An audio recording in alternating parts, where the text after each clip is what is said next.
जो आढावा तुम्ही त्यांना दिला त्याबद्दल समाधानी आहात? नाही, पहिल्यांदा मला हे सांगायचं आहे की आमच्या त्रिभाषा धोरण समितीने पहिल्याच बैठकीमध्ये असं ठरवलं होतं की संपूर्ण महाराष्ट्रामध्ये जाऊन सर्व लोकांचं त्यांची जनमत घ्यायचं, त्यांच्या भावना काय ते समजावून घ्यायच्या आणि आम्ही 8 ठिकाणी जायचं ठरवलेलं आहे.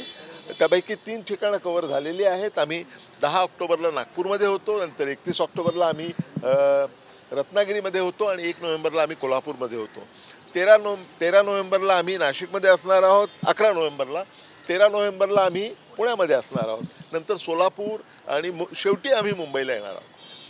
तर सगळ्या ठिकाणी जाऊन समाजातल्या सर्व स्तरांशी बोलून त्यांच्याशी संवाद साधून आपल्याला जनमत काय आहे त्याचं ते समजावून घ्यायचं आहे.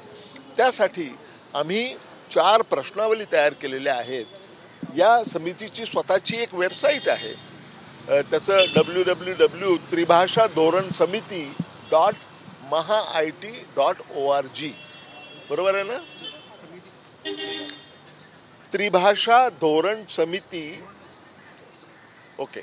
www.tribhashadoransamiti.mahaIT.org अशी ती वेबसाईट आहे. त्या वेबसाईटवरती या प्रश्नावली टाकलेल्या आहेत. त्यामध्ये मल्टिपल चॉईस आहेत, म्हणजे वेगवेगळे पर्याय दिलेले आहेत आणि लोकांनी त्यामध्ये टिक करावं. तर आपल्या माध्यमातून मी हे सांगू इच्छितो की जास्तीत जास्त लोकांपर्यंत ही वेबसाईट पोहोचू द्या. जास्तीत जास्त लोकांनी त्या वेबसाईटवर जाऊन त्या प्रश्नावली भराव्यात. 5 मिनिटंही लागणार नाहीत, पण प्रत्येकाचं मत हे अत्यंत महत्त्वाचं आहे. तर त्याच समितीने त्याच वेळी असाही निर्णय घेतला होता की सगळ्या राजकीय नेत्यांशीही बोलायचं, आंदोलकांशीही बोलायचं, सगळ्यांशीच बोलायचं आहे आम्हाला. आणि आज अतिशय महत्त्वाचं म्हणजे आज माननीय श्री राज ठाकरे यांनी आज आम्हाला वेळ दिला, म्हणून आज आम्ही इथे आलो. माझ्याबरोबर समितीचे सदस्य सचिव संजयजी आहेत आणि आम्ही आज त्यांना भेटलो आणि विस्तृत सखोल चर्चा झाली. आणि मला अतिशय आनंद वाटतो की त्यांनी त्यांची भूमिका त्यांच्या नेहमीच्या तेजस्वीपणे आणि प्रखरतेने त्यांनी त्यांची भूमिका मांडली आणि त्यांनी समजावून घेतलं की समितीने आजवर काय काम केलेलं आहे. कारण सुरुवातीला त्यांनी मुळात समिती असायलाच हवी का असा प्रश्न उपस्थित केला होता, परंतु त्याबद्दल त्यांची आता खातरजमा पटलेली आहे की समिती चांगलं काम करते आहे. समितीच्या कामाबद्दल ते समाधानी आहेत. त्यांचं मत आम्ही ज्यावेळी विचारलं, विशेषतः हिंदी भाषेबद्दल, 3ऱ्या भाषेबद्दल, त्यावेळी त्यांनी ठामपणे सांगितलं की हिंदी ही 3री भाषा म्हणून चालू शकेल, परंतु 1ली ते 4थी कुठल्याही प्रकारे हिंदीची सक्ती असता कामा नये. 1ली ते 4थी हिंदी भाषेची कुठलीही सक्ती असता कामा नये. आज मितीला हिंदी 5वी पासून आहे, तशीच चालू ठेवली तर चालू शकेल, परंतु 1ली ते 4थी हिंदी कुठल्याही प्रकारे सक्ती असता कामा नये. आणि त्यानंतर सुद्धा 5वी पासून पुढे हिंदी ही भाषा असली तरी चालेल, परंतु ती ऐच्छिक स्वरूपात असली पाहिजे, त्याला पर्याय उपलब्ध करून दिला पाहिजे असा आग्रह त्यांनी आपल्या मांडणीमध्ये धरलेला आहे आणि त्याची आम्ही नोंद घेतलेली आहे.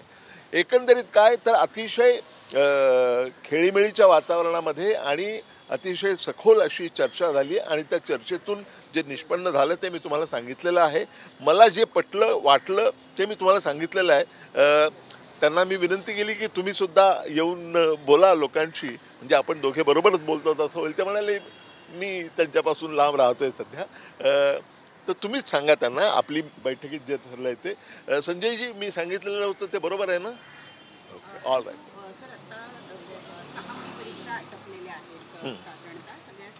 हो हो हो. आता अर्ध वर्ष शिल्लक राहिलेलं आहे. पुढल्या वर्षी ते लागू करायचं किंवा नाही असं आपण एक जर विचार करायचं म्हटलं तर त्रिभाषा समितीचं जे काम आहे हे पुढच्या 6 महिन्यांमध्ये आटपेल का? अरे 100%. हे पहा, आम्हाला जो कालावधी देण्यात आलेला आहे तो 5 डिसेंबर पर्यंतचा कालावधी देण्यात आलेला आहे, परंतु हे 5 डिसेंबर पर्यंत संपणार नाही. त्याचं कारण असं आहे की आम्हाला त्यावेळी सुरुवातीला ठरलं नव्हतं, नंतर आम्ही ठरवलं, मी स्वतः इनिशिएटिव्ह घेऊन ठरवलं की आपण सगळीकडे जाऊन लोकांचं मत घ्यायचं. आता आमचा हा महाराष्ट्राचा दौरा आहे, हा दौराच मुळी 2 ते 3 डिसेंबरपर्यंत चालणार आहे. त्यामुळे 5 डिसेंबरला अहवाल देणं हे अशक्य आहे. मात्र त्यानंतरच्या 15 दिवसामध्ये मी असं तुम्हाला ठामपणे सांगू शकतो की मॅक्सिमम 20 डिसेंबरपर्यंत आपण आपला अहवाल शासनाला सादर आम्ही करणार आहोत.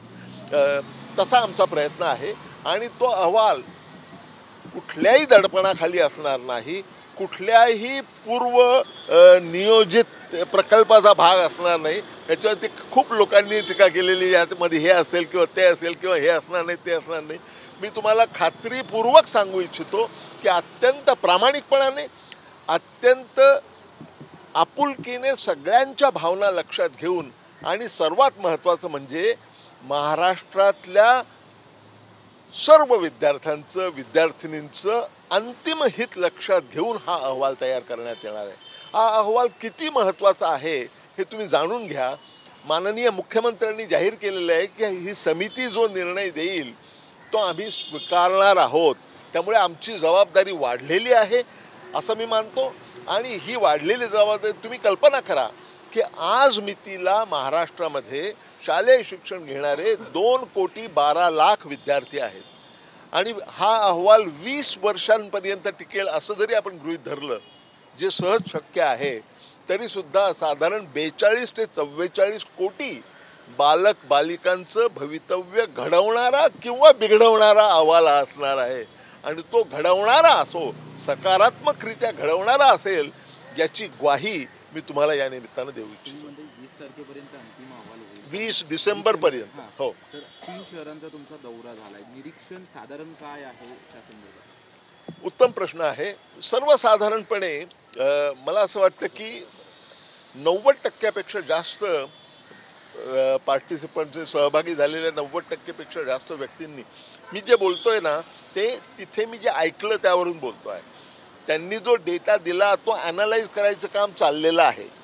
त्याला वेळ लागणार आहे, ती कंटिन्युअस प्रोसेस आहे, हे काम करणारे लोक आहेत.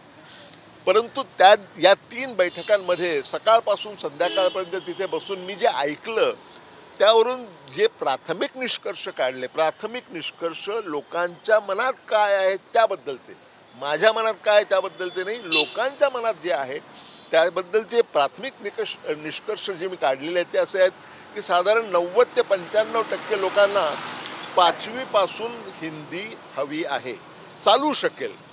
परंतु या सगळ्यांचा 1ली पासून हिंदी कंपल्सरी करायला जवळजवळ 95% जास्त लोकांचा ठाम असा आग्रह आहे की हिंदी ही लादता कामा नये आणि 1ली ते 4थी हिंदी अजिबात कंपल्सरी असता कामा नये, हे जवळजवळ सगळ्यांनी सांगितलंय. अर्थात काही लोक असे होते ज्यांनी सांगितलं की ते माय मावशीबद्दल तुम्ही म्हणता, जे म्हटलं गेलं त्या प्रकारचं विधान केलं की हिंदी ही आमची मावशी आहे आणि इंग्रजी ही आमची आत्या आहे वगैरे वगैरे.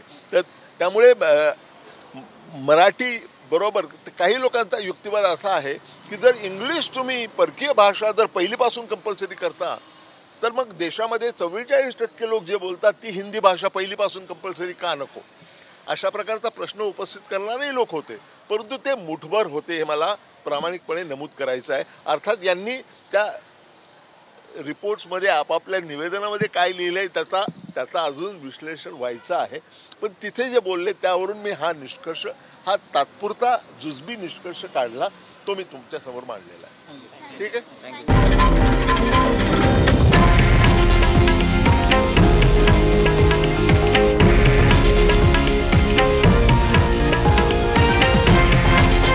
हे आहे देशातील नंबर 1 न्यूज नेटवर्क आणि आपण पाहत आहात TV9 मराठी, एकमेव.